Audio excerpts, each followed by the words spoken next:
Hello, beautiful people. Hoodie here. I hope you're all well and had a great Easter break. Make sure everything's recording.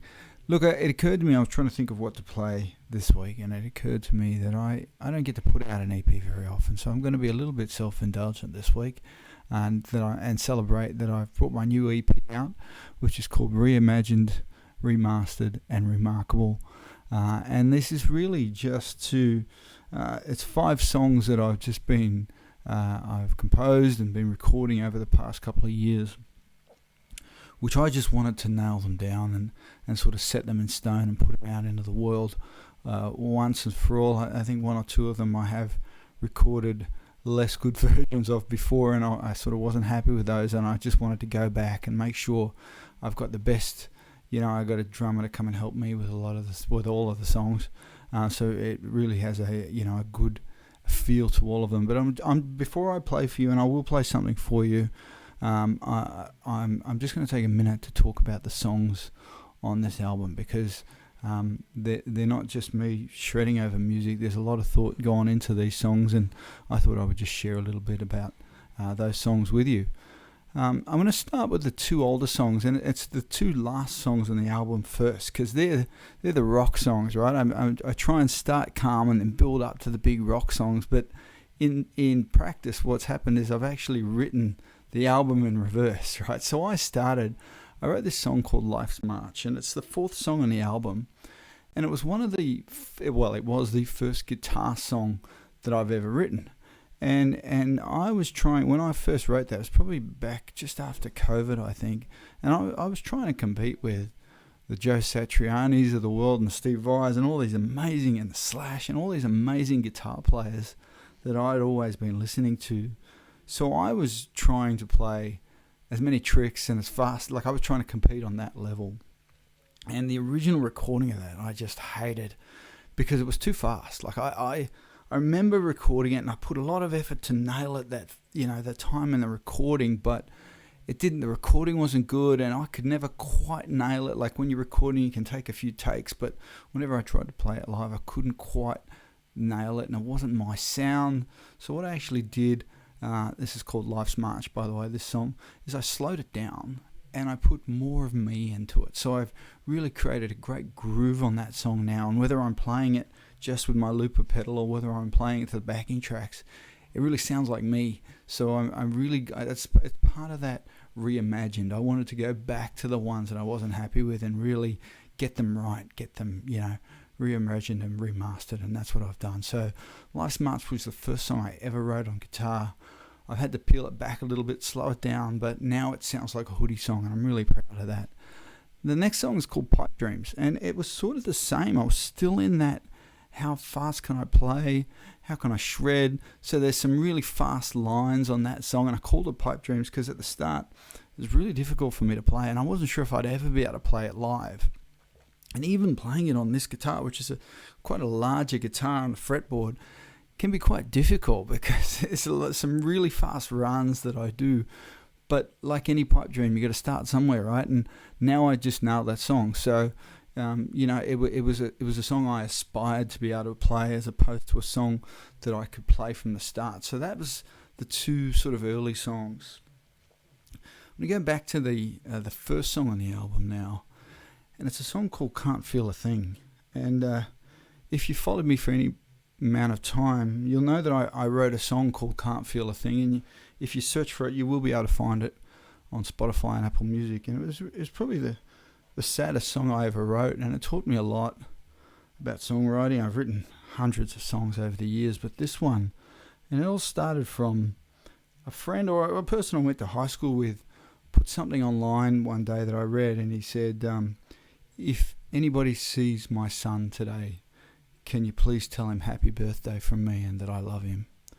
And it was about a breakup that he'd had. One day his wife had just left him and taken the children. He hadn't seen them since, and he didn't know what it was about. He didn't, in his words, there was no reason. She just disappeared and refused to let him see the children.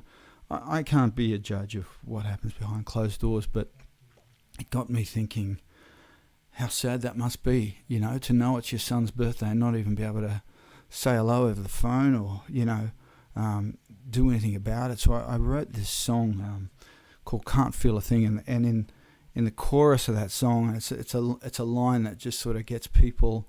He says, "The birds don't even sing. I can't feel a thing." And when I play that song, it was such a strong melody that I then went and tried to replicate it on the guitar, and I came up with a different version. It's not quite as dark, but I try and keep that sort of emotion in mind when I play it. And that's the very first song on the album. I'm starting there because I want to take people on an emotional journey. That's what I'm trying to do when I play. So that's where I'm starting. Can't Feel a Thing. The second song is the one I'll probably play for you in just a moment, and it's called "The River."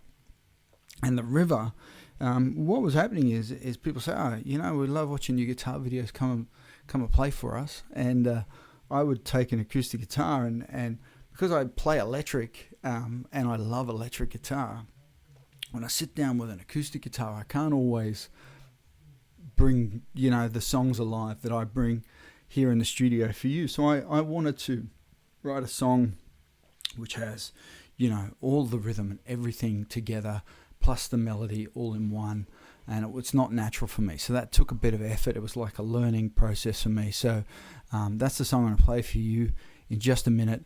But the one extra song I'll talk about before I play that is called 50 Years. It's the third song on the album, so I'm sort of talking about them in different order, so apologies.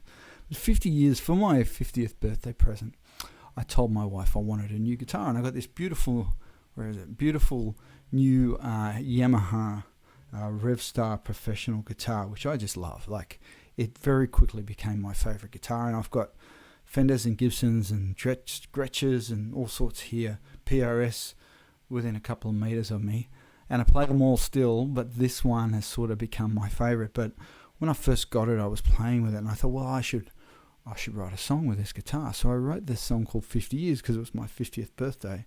I know you're all shocked by that, but yes, I'm now 50. Well, I'll be 52 later this year, not yet, 51. So I wrote this song called 50 Years, and it's sort of about the different parts of my life. And if you listen to the song, it sort of starts quiet, then it gets quite traumatic, or it builds and it gets really traumatic, and then it sort of calms down towards the end. And it's sort of, I went through a lot of anxiety, a lot of depression in my 30s, and you can sort of hear the different stages of my life and me getting over that.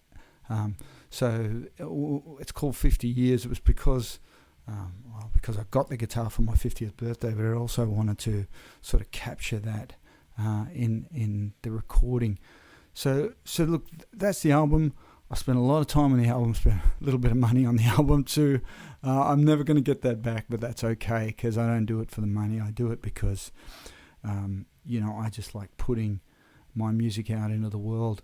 If I was to go and play it in a pub and 3 people come, then that's great. But if I can put it online and the people that like my music want to come and hear it, then that's even better. So it just sort of makes it more accessible to everybody. But I do plan on playing some live gigs later this year if you're in Sydney and you want to come along. But I'm going to stop talking now. The album's out. Thank you for listening to me if you have. If not, then thanks for listening to my other videos. I really appreciate it. I get a lot of support now, and I'm going to stop talking. The EP's called ReImagined, ReMastered and ReMarkable. It's out on all the platforms. I'm going to stop talking now, and I'm going to play you that song called "The River." Again, it was that song I just wanted to be able to do the whole thing and be able to play it on acoustic or electric or whatever guitar I wanted to play it. I'm going to strip it right back to just the guitar today, because I just wanted to keep this a really elemental type of video. But it's called "The River" because I just wanted it to flow, and hopefully that's what it does. So thanks for listening, and right now I'm going to play "The River," but I'm going to move this microphone out of the way first.